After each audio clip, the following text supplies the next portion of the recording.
A Sinful collection of adult erotic audio featuring breeding, anal sex, BDSM, lesbians, threesome, Cuckqueans, milking, erotica and more.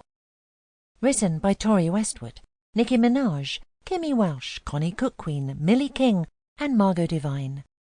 Narrated by Kelly Morgan, Jane Tate, Minka Tomlinson, Talula Rouge, Leigh Greene, Cheyanne Humble and Sallybeth. Banging my boss at 30,000 feet. Age gap breeding 9. Breeding erotica, age gap erotica. The trip from New York to London was largely empty. We were on a red-eye flight visiting clients across the pond. Justin's wife had insisted on waving both of us off at the airport, despite me being 19 and him close to 40.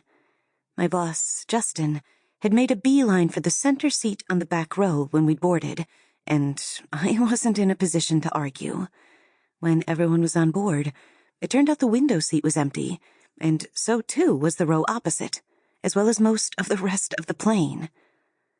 "I wonder why it's so quiet," I said, sitting up in my seat and looking forward at the back of several heads dotted about the cabin. "Seems odd." He scanned the plane and shrugged. "Enjoy it, I guess." He already had his legs up on the seat beside him, but the stewardess soon put an end to that when it was time to take off. He wasn't used to women telling him what to do. Justin was straight into the TV that sat in the headrests in front of us. He was calmly scrolling the selection and planning the ensuing hours. I was more concerned with getting some shut-eye.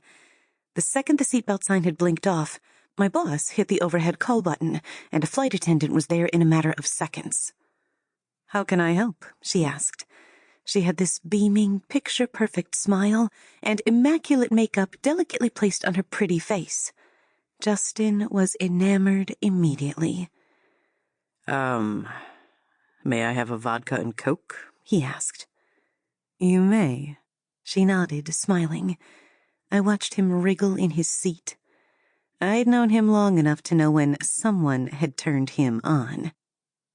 "May I have a vodka and Coke?" I mocked, twisting a grin in his direction after the stewardess had left. "Shut it," he whispered, busying himself with the screen ahead of him again.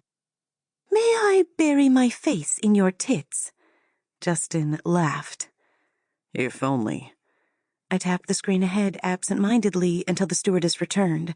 She leaned across me and placed Justin's drink on his tray table. "A vodka and Coke for Sir," she said. She was naturally flirtatious, it seemed. I could practically hear Justin's heart beating when she'd left. Seeing down the top of her blouse and smelling her sweet perfume had also had an effect on me that I hadn't seen coming. "Would Sir like anything else?" I said, tongue-in-cheek. He laughed. "Sir would like a blowjob." I swallowed and looked ahead as he reached over to the seat beside him for a blanket.